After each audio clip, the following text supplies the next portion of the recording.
the lack of introspection by people who really need it, to me, is always fascinating. I'll give you an example. I'm eating out at a restaurant the other night, and a very nice waitress is helping us, but she is a big girl, heavy, in her mid-20s, and she was complaining about how difficult her job was on her and that she needed to quit the job because it was too difficult for her on her body.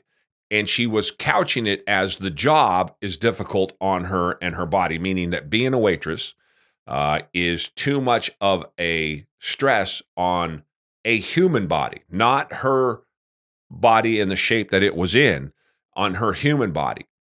And again, I'm at a restaurant, nice girl. I'm not here to preach, but the conversation afterwards was, of course, the fact that she's 150 pounds overweight and she's dragging that all over the place in her mid-20s and then complaining that the job that she has is too hard on her body. See, that is the kind of lack of introspection and self-awareness that gets us into these situations that's almost impossible to get us out of, because the lack of that, the awareness puts us into the hole.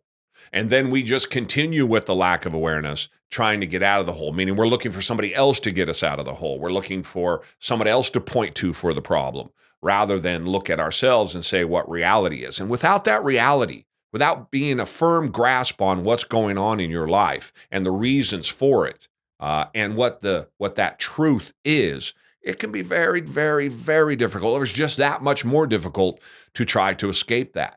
And so this goes in business, this goes in health, this goes in life, has been my experience over the years, that self-assessment and introspection are huge superpowers that need to be utilized, should be preached about more. There should be more conversation about these things because of the value that they bring. Now, it takes an honesty, it takes the ability to slap yourself upside the head and know that you've done something wrong and realize that something's your fault, which is damn near impossible in society today. Nobody wants to deal with doing that because of the mental gymnastics that we all play to get around having to do that.